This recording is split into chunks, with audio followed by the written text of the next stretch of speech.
Dan sesampainya di UGD, kondisi Bayu ini udah normal lagi. Sampai dokternya ini bilang, Mbak, anak nggak kenapa-kenapa kok dibawa ke rumah sakit loh. Kasihan tuh anaknya. Bener dok, tadi anaknya tuh panas banget sampai kejang-kejang dok. Ah enggak kok, buktinya tuh udah ceria lagi. Jadi emang dokternya ini nggak percaya dengan apa yang dikatakan Tia sama Mawar.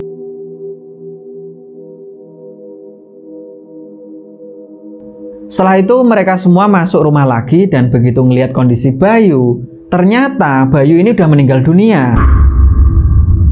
Jadi wajahnya Bayu ini membiru dan badannya ini dingin banget. Bayu, kenapa kamu tinggalin ibu, nak?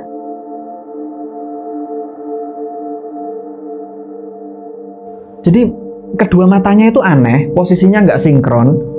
Mata sebelah kanan itu agak naik, terus mata yang sebelah kiri itu agak turun ke bawah.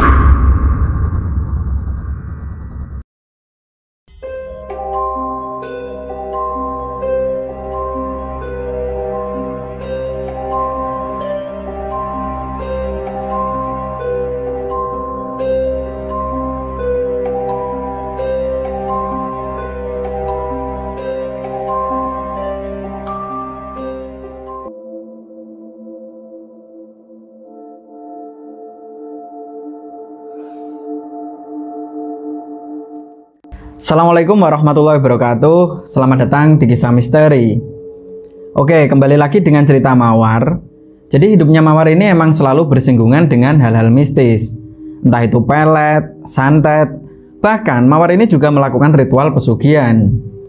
Buat teman-teman yang belum nonton part satunya, sebelum nyimak video ini, kalian harus nonton part satunya dulu, supaya kalian gak gagal paham sama alur ceritanya. Dan untuk video part satunya, kalian bisa lihat link yang ada di deskripsi. Kalau udah, kita lanjut ke cerita Mawar part yang kedua. Inilah Kisah Misteri.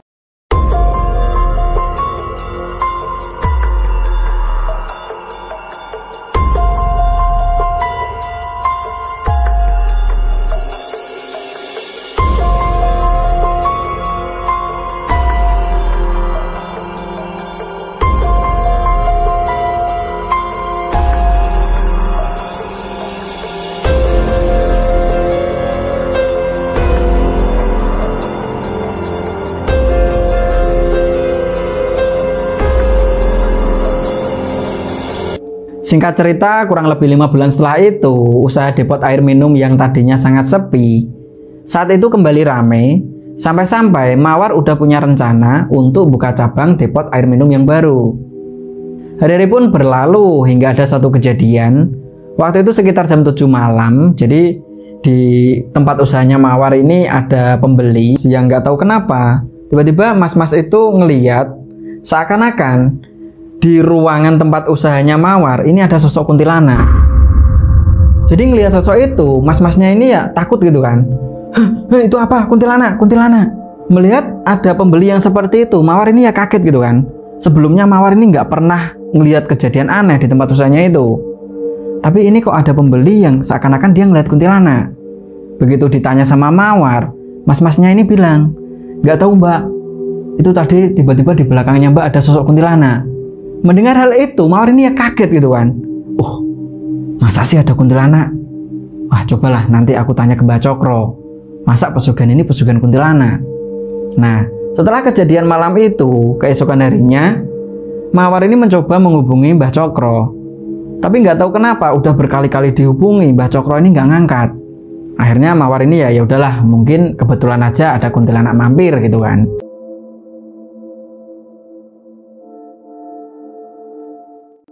Setelah adanya teror sosok kuntilanak di tempat usahanya Mawar, perlahan banyak sekali pelanggan yang mereka itu pada ketakutan. Sehingga usaha depot air minum itu kembali sepi. Hingga ada satu kejadian waktu itu sekitar jam 8 pagi, di saat Mawar ini baru buka toko, tiba-tiba ada seorang nenek-nenek yang tingkahnya itu aneh. Menurut Mawar, mungkin orang ini mau isi ulang air minum. Tapi setelah ditanya, orang itu nggak jawab. Nenek mau isi ulang? Kalau mau isi ulang, galonnya mana, Nek? Nenek haus apa gimana? Jadi orang itu diem aja, ditanya cuma geleng-geleng sambil tangannya nunjuk-nunjuk ke mesin isi ulang yang ada di situ. Nah, karena ngerasa kalau orang itu aneh, akhirnya Mawar ini ngira kalau mungkin si nenek itu kurang waras kali. Dan begitu pandangan Mawar ini ngeliat ke bawah, dia sadar kalau di tempat berdirinya nenek itu nggak ada bayangannya. Jelas-jelas pagi itu masih ada sinar matahari yang masuk dari arah timur. Selain itu, Mawar juga ngeliat di tempat berdirinya dia sendiri jelas ada bayangan. Tapi ini kok aneh ya? Masa di tempatnya nenek itu nggak ada bayangannya? Setelah sepersekian detik ngelihat ke bawah dan begitu ngelihat ke arah nenek itu, tiba-tiba nenek itu udah nggak ada. Hari pun berlalu, kurang lebih 2 minggu setelah itu, hubungan perselingkuhan Mawar sama Anton yang tadinya biasa aja. Nggak tahu kenapa akhir-akhir itu Anton seakan memperlihatkan kalau dia udah nggak tertarik lagi sama Mawar. Hingga suatu ketika Mawar ini menanyakan hal itu ke Anton lewat telepon. Halo Mas Anton. Iya, ada apa? Mas Anton baru ngapain? Nggak ngapa-ngapain. Ngomong-ngomong, kita udah 2 minggu nggak ketemu loh Mas. Masa kamu nggak kangen sih? Biasanya 2 hari sekali minta check-in. Sekarang udah 2 minggu loh. Kok nggak pernah nyariin aku sih? Mawar, kayaknya hubungan kita cukup sampai di sini aja deh. Mas Anton ini kenapa sih? Aneh banget. Setelah itu teleponnya sama Anton ini ditutup. Setelah putus sama Anton, selang 2 hari, waktu itu sekitar jam 8 malam, di saat Mawar ini udah berada di rumah, nggak tahu kenapa kedua anaknya Mawar yang biasanya sangat dekat sama ibunya, tiba-tiba malam itu Bayu sama Bobby memperlihatkan kalau mereka itu nggak suka sama ibunya. Mawar sendiri sampai heran gitu ya, ini anak-anak pada kenapa sih? Setelah itu Mawar ini bilang sama Tiara, Tia, itu Bayu sama Bobby kenapa sih? Kok kayak takut lihat aku? Dan setelah ditanya sama Tiara, Bayu ini bilang, aku nggak mau main sama ibu. Ibu mukanya serem, kayak nenek-nenek.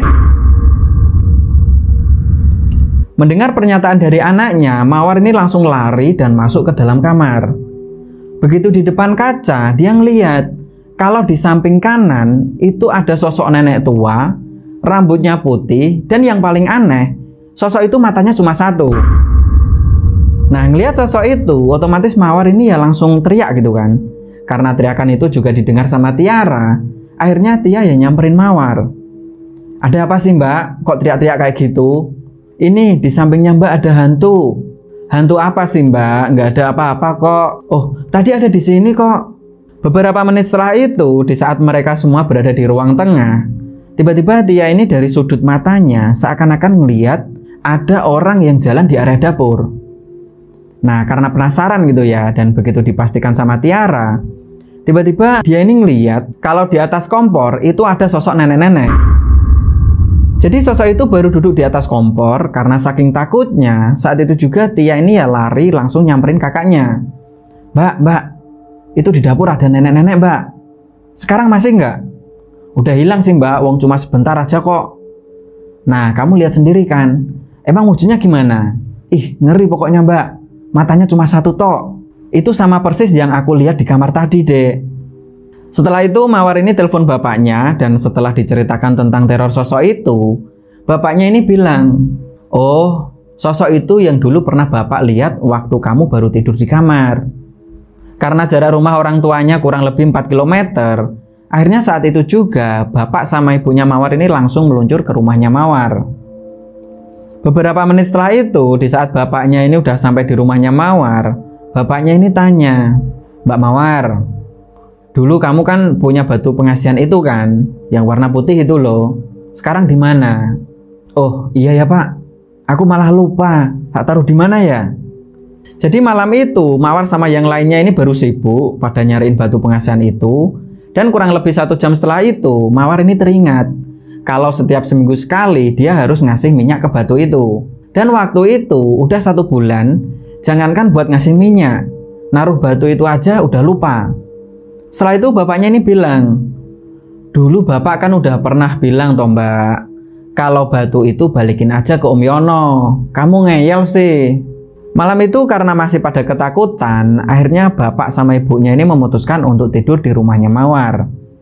Dan kurang lebih jam 12 malam, di saat mereka semua udah pada tidur, Nggak tahu kenapa Bobby anaknya Mawar ini tiba-tiba nangis. Dan nangisnya itu matanya sambil merem. Melihat Bobby yang seperti itu, mereka semua ya panik gitu kan. Seakan-akan Bobby ini sangat ketakutan. Dek, kamu kenapa dek? Udah ditanya berkali-kali, Bobby ini nggak pernah jawab. Dia terus nangis sambil matanya itu masih merem. Kurang lebih jam 1 dini hari, di saat Bobby ini udah mulai tenang, nggak tahu kenapa badannya Bobby ini tiba-tiba panas. Dan setelah dikasih obat penurun panas, akhirnya beberapa menit setelah itu, Bobby ini udah bisa tidur lagi. Malam itu pun berlalu dan kurang lebih jam 6 pagi, di saat Mawar ini baru bangun tidur, begitu ngelihat kondisi Bobby, tiba-tiba Mawar ini kaget. Jadi pagi itu mukanya Bobby ini membiru, badannya dingin, dan ketika dipastikan sama bapaknya Mawar, ternyata Bobby ini udah meninggal dunia. Singkat cerita, 2 minggu setelah kepergian Bobby, usaha depot air minum yang tadinya sangat sepi, tiba-tiba ramai banget. Sampai-sampai Mawar ini kewalahan buat melayani pembelinya. Dan kurang lebih 3 bulan setelah itu, Mawar ini udah bisa buka cabang. Hari-hari pun berlalu di saat perekonomian Mawar ini baru naik. Nggak tahu kenapa selain masih adanya teror sosok nenek tua, di tempat usahanya itu juga mulai banyak sekali kejadian-kejadian aneh. Jadi waktu itu sekitar jam 6 sore, di saat Tiara sama Bayu ini nyamperin Mawar di tempat usahanya itu, tiba-tiba Bayu ini sangat ketakutan. Jadi Bayu ini ngeliat kalau di belakang mesin air minum itu ada sosok perempuan yang pakai gaun warna putih. Awalnya Mawar nggak begitu peduli sama kejadian itu. Tapi di saat Mawar ini mau nutup tokonya, dia sendiri ngeliat kalau di dalam toko itu muncul sosok yang nggak lain adalah kuntilanak. 2 hari setelah kejadian itu, karena Mbah Cokro dihubungi udah nggak bisa, dan kurang lebih jam 10 pagi, Mawar sama Tiara ini berniat untuk pergi ke rumahnya Mbah Cokro. Dan sesampainya di sana, Mawar ini kaget. Jadi bangunan rumah Mbah Cokro ini udah berubah. Rumah itu udah dimiliki orang lain, dan info dari beberapa warga yang ada di sana, Mbah Cokro ini udah meninggal 1 tahun yang lalu. Mengetahui kalau Mbah Cokro ini udah meninggal, Mawar ini ya bingung gitu kan. Secara Mbah Cokro ini adalah dukun yang ngasih pesugihan itu. Hari-hari pun berlalu, kurang lebih 3 bulan setelah itu, aktivitas Mawar masih seperti biasa. Setiap hari dia sibuk ngurus 2 cabang depot air minum miliknya. Nggak tahu apa sebabnya, Anton yang dulu pernah jadi selingkuhan Mawar, tiba-tiba nyariin Mawar dan berniat untuk menjalin hubungan lagi. Awalnya Mawar ini nolak karena dia pengen nyari cowok yang dia itu belum berkeluarga. Tapi karena emang udah lama jadi janda dan mereka juga udah pernah punya hubungan, selain itu Mawar juga sebenarnya masih cinta. Akhirnya Mawar ya nggak bisa nolak ajakan Anton waktu itu. Hingga ada satu kejadian, waktu itu hari Minggu, di saat Mawar sama Anton ini baru check out dari hotel, Anton ini bilang, "Sayang, sebenarnya aku tuh masih cinta banget sama kamu." "Halah, cinta kok dulu bisa ninggalin aku?" "Gini loh sayang, sebenarnya dulu itu hubungan kita udah dicurigai sama istriku. Ya udah toh, kalau emang kamu cinta sama aku, istrimu dicerain aja." "Ya nggak bisa gitu dong sayang. Walau bagaimanapun, aku sama dia kan udah punya anak." "Ah, kamu ini ngeles aja." "Bukannya ngeles sayang, tapi kamu tenang aja. Suatu saat nanti, kalau waktunya udah pas, istriku pasti aku cerain kok. Lagian aku sama dia udah nggak ada rasa kalau masalah ranjang." Setelah itu Anton ini cerita tentang pekerjaannya, kalau ternyata seminggu yang lalu Anton ini udah dipecat dari tempat kerjanya itu. Nah, karena Mawar sendiri juga kasihan gitu ya ngelihat kondisi keuangan Anton, akhirnya kebutuhan Anton dan keluarganya itu ditanggung sama Mawar. Singkat cerita, beberapa bulan setelah itu usahanya Mawar ini semakin maju, kehidupan Mawar juga semakin glamor. Selain itu, hampir seminggu sekali Mawar sama Anton ini liburan keluar kota. Hingga ada satu kejadian, waktu itu sekitar jam 7 malam, di saat Mawar ini masih berada di luar kota. Gak tahu kenapa tiba-tiba Bayu ini kayak orang ketakutan. Dan begitu ditanya sama Tiara, ternyata Bayu ini ngeliat kalau di dalam kamarnya Mawar ada sosok kuntilanak. Dan gak lama setelah itu, di saat Tiara ini berada di ruang tengah, tiba-tiba dia ini dengar kalau pintu rumahnya ini ada yang ngetuk. Tapi suara ketukannya itu agak aneh. Waktu itu pikiran Tia masih positif gitu ya. Mungkin ada tetangga yang mau ngapain gitu kan. Ya, sebentar. Setelah itu di saat Tia ini mau bukain pintu, begitu jalan sampai di ruang tamu, tiba-tiba Tia ini ngeliat kalau di kursi ruang tamu ada sosok nenek tua, rambutnya putih dan matanya itu cuma satu. Mirip seperti sosok yang dulu pernah dia lihat waktu berada di dapur. Sosok itu ngeliatin ke arah Tiara dan begitu Tiara ini teriak, tiba-tiba sosok itu udah menghilang. Setelah itu Tia yang langsung lari ke ruang tengah sambil peluk Bayu ponakannya itu. Aduh, gara-gara Mbak Mawar semua jadi kacau kayak gini. Malam itu juga Tiara telepon bapaknya dan dijemput untuk tidur di rumah orang tuanya. Beberapa bulan setelah itu, di saat Mawar udah pulang dari luar kota, seperti biasa Tiara ini selalu disuruh untuk nemenin dan tetap tinggal di rumahnya Mawar. Hingga suatu ketika bapaknya Mawar ini berniat untuk manggil seorang kiai untuk dilakukan ruqyah di rumahnya Mawar. Tapi nggak tahu kenapa Mawar waktu itu nggak setuju dengan rencana itu. Hingga ada satu kejadian, waktu itu sekitar jam 11 malam, tiba-tiba Bayu ini demam tinggi. Nah, melihat kondisi anaknya yang seperti itu, malam itu juga Bayu ini dibawa ke rumah sakit. Tapi yang jadi aneh, sesampainya di UGD, suhu badannya Bayu ini normal.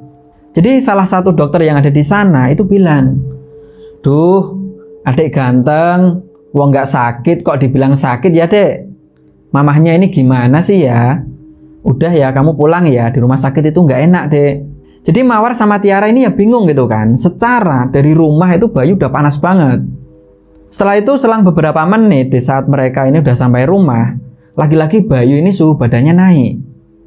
Dan begitu dicek pakai termometer, panasnya Bayu ini sampai 40 derajat. Jadi malam itu Bayu ini sampai kejang-kejang, dan karena saking paniknya Bayu ini dilarikan lagi ke rumah sakit. Dan sesampainya di UGD, kondisi Bayu ini udah normal lagi. Sampai dokternya ini bilang, Mbak, anak nggak kenapa-kenapa kok dibawa ke rumah sakit loh. Kasihan tuh anaknya." "Bener dok, tadi anaknya tuh panas banget sampai kejang-kejang dok." Enggak kok, buktinya tuh udah ceria lagi." Jadi emang dokternya ini nggak percaya dengan apa yang dikatakan Tia sama Mawar. Akhirnya mereka pun inisiatif untuk membawa Bayu pulang ke rumah kakeknya atau ke rumah bapaknya Mawar. Anggapan Mawar mungkin dengan seperti itu Bayu udah nggak demam lagi. Dan sesampainya di rumah bapaknya, betul, Bayu ini udah terlihat ceria lagi. Tapi di sisi lain, bapaknya Mawar ini ngerasa ada yang janggal dengan kondisi Bayu. Jadi di saat Bayu ini udah tidur, bapaknya Mawar ini selalu dikagetkan dengan perubahan muka si Bayu ini. Seolah-olah per 2 menit mukanya Bayu ini berubah jadi sosok kuntilanak. Kejanggalan itu cuma diceritakan ke Tiara dan kurang lebih sekitar jam 12 malam. Tiba-tiba Bayu ini ngigau, seakan-akan dia kayak ketakutan. Dek, kamu kenapa dek?" Dan selang beberapa menit, tiba-tiba mereka semua yang ada di situ itu dengar ada suara tangisan anak kecil. Suara itu berasal dari depan rumah, dan karena penasaran dengan suara itu, akhirnya Mawar, Tiara, bapaknya sama ibunya ini langsung keluar rumah untuk melihat itu anaknya siapa sih yang nangis gitu kan. Dan begitu pintu rumah itu dibuka, ternyata di luar itu nggak ada siapa-siapa. Setelah itu bapaknya Mawar ini kembali memastikan dia itu jalan, dan ketika sampai di tengah jalan yang ada di depan rumahnya, bapaknya ini ngeliat kalau dari kejauhan ada sosok perempuan pakai gaun warna putih sambil tangannya itu gandeng anak kecil. Itu siapa ya? Setelah itu Mawar, Tia sama ibunya ini langsung nyamperin bapaknya dan ikut ngeliat ke arah sosok itu.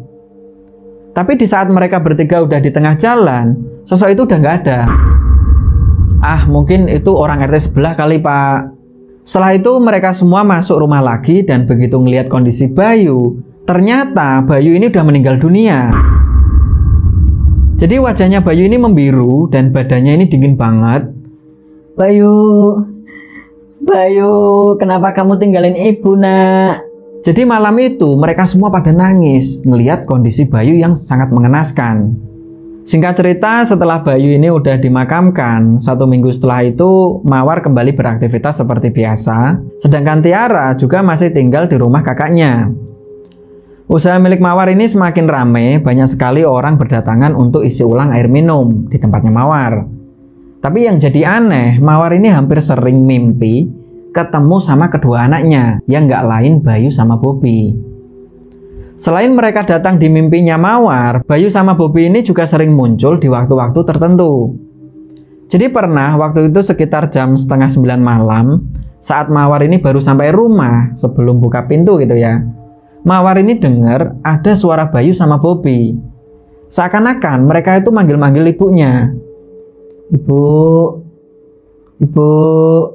Mendengar suara itu, Mawar ini ya langsung nangis gitu kan. Maafin ibu sayang, ibu sendiri juga nggak tahu kalau akhirnya jadi seperti ini. Begitu Mawar ini masuk rumah, tiba-tiba dia ini kaget. Astagfirullahaladzim.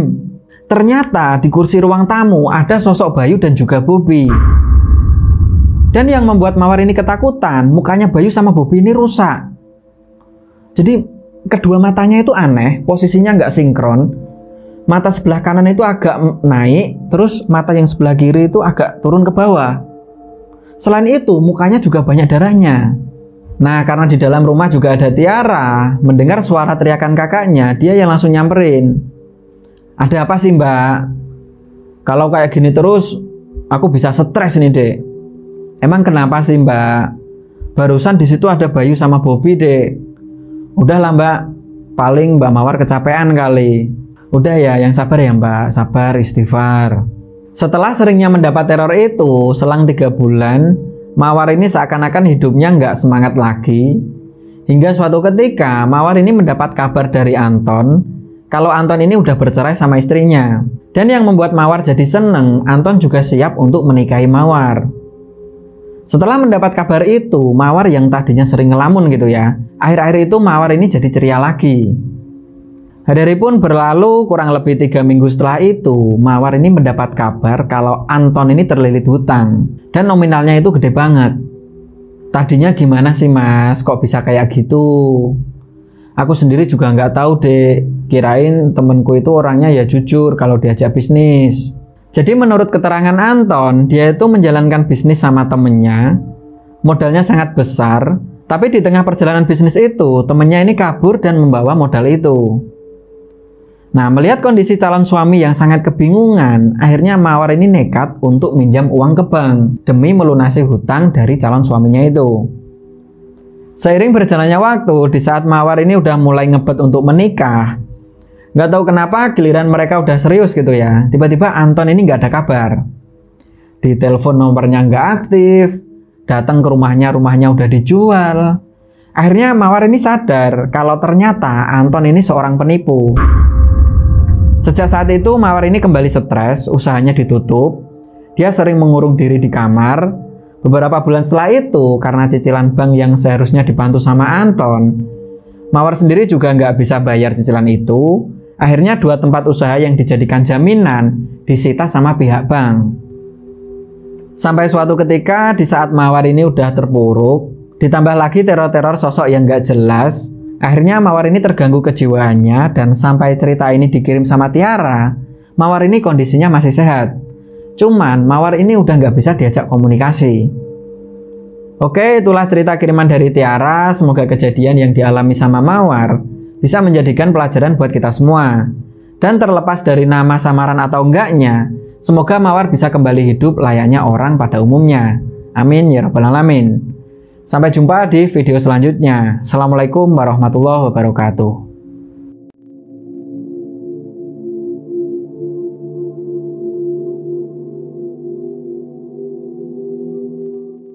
Karena teriakan itu juga didengar sama Tiara, akhirnya Tia yang nyamperin Mawar. Ada apa sih mbak? Kok teriak-teriak kayak gitu? Ini, di samping kanannya mbak ada sosok nenek-nenek. Mana nek? Mawar ini teringat kalau setiap seminggu sekali dia harus ngasih minyak ke batu itu. Dan waktu itu udah 1 bulan, jangankan buat ngasih minyak, naruh batunya aja. Dan setelah dikasih obat penurun panas, akhirnya beberapa menit setelah itu, Bobby ini udah bisa tidur lagi. Kamu ini ngeles aja. Ah, kamu ini bisanya cuma ngeles aja kok. Bukannya ngeles sayang, tapi waktu itu, singkat cerita beberapa bulan setelah itu usaha Mawar. Singkat cerita hingga ada satu kejadian waktu itu sekitar jam 7 malam di saat Mawar masih berada di luar kota. Nggak tahu kenapa tiba-tiba Bayu anaknya